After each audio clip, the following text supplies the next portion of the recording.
Hello friends, welcome to home makers Pavul. நம்ம இன்றைக்கி பார்க்க போகிறது வெந்தயக்கீரையை பயன்படுத்தி ஒரு போண்டா, டீ கடை கீரை போண்டான்னு சொல்லுவோம் இல்லையா, அதுதான் செய்ய போகிறோம். கடலைப்பருப்பு எதுவும் ஊற வைக்க தேவையில்ல, சட்டுன்னு செஞ்சிடலாம்.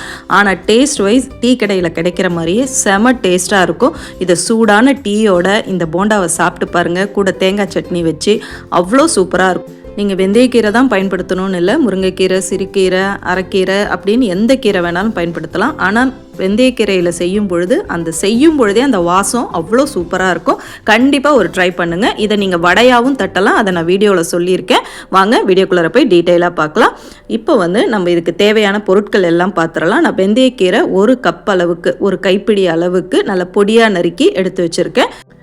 கூடவே கருவேப்பிலை, கொத்தமல்லி, ஒரு பெரிய சைஸ் வெங்காயம் பொடியாக நறுக்கி வச்சுருக்கேன். பச்சை மிளகா, கடலை மாவு, அரிசி மாவு, 1 டீஸ்பூன் அளவுக்கு மிளகு ஜீரகம் பொடி பண்ணியிருக்கேன். தனி மிளகாய்த்தூள், மஞ்சத்தூள், பெருங்காயம், இஞ்சி பூண்டு விழுது.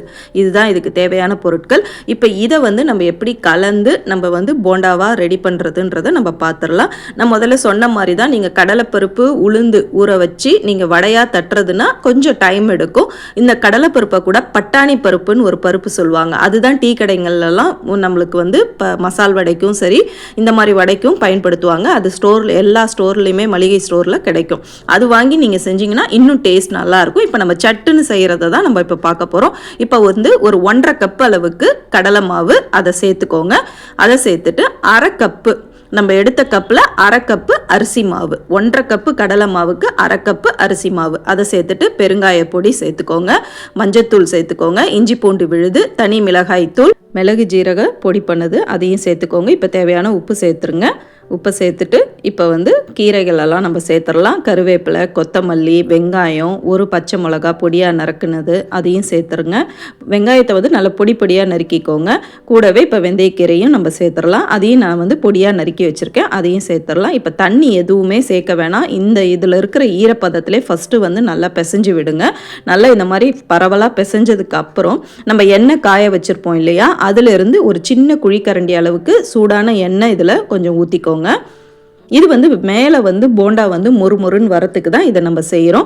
இதையும் சேர்த்துட்டு இப்போ நல்லா இந்த மாதிரி கலந்து விட்டிங்கன்னா கொஞ்சம் நீர்ப்பதம் இருக்கும். இப்போ நம்ம தண்ணியை கொஞ்சம் கொஞ்சமாக தெளித்து பிசைஞ்சிக்கோங்க. நான் இப்போ தான் அந்த டிப்பு உங்களுக்கு சொல்ல போகிறேன். இப்போ வடையாக தட்டுறதா இருந்தால் தண்ணி போட்டு பிசையும் போது இந்த மாதிரி கெட்டியாக பிசைஞ்சிட்டு நீங்கள் வடையாக தட்டுறதா இருந்தால் வடையாக தட்டி போடுங்க. நல்லாவே வரும், உங்களுக்கு நல்லா மொறுமொறுன்னு வடை சூப்பராக வரும்.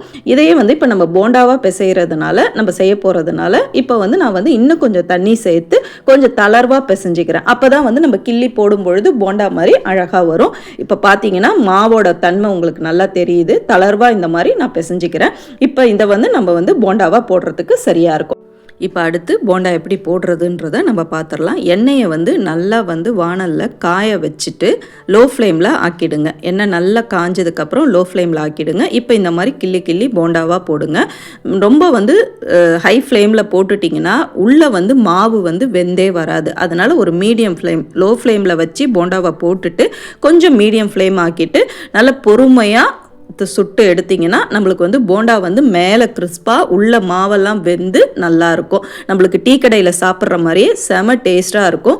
கண்டிப்பாக இதை ட்ரை பண்ணி பாருங்கள். நம்ம சேனலில் ஃபஸ்ட் டைம் பார்க்குறவங்களா இருந்தால் சப்ஸ்கிரைப் பண்ணிவிட்டு பெல் ஐக்கானையும் தட்டி விடுங்க. ரெசிபி பிடிச்சிருந்துச்சுன்னா ஃப்ரெண்ட்ஸ் அண்ட் ஃபேமிலிக்கும் ஷேர் பண்ணுங்கள். இதே மாதிரி இன்ட்ரெஸ்டிங்கான வீடியோஸ்க்கு பெல் ஐக்கானை தட்டினீங்கன்னா தான் நோட்டிஃபிகேஷன் காமிக்கும். சூப்பரான இந்த டீ கடை போண்டாவை சுட சுட டீயோட பரிமாறுங்க. செம டேஸ்ட்டாக இருக்கும். இந்த மாதிரி இன்ட்ரெஸ்டிங்கான அடுத்த ரெசிபியில் சீக்கிரமே சந்திப்போம். தேங்க்யூ.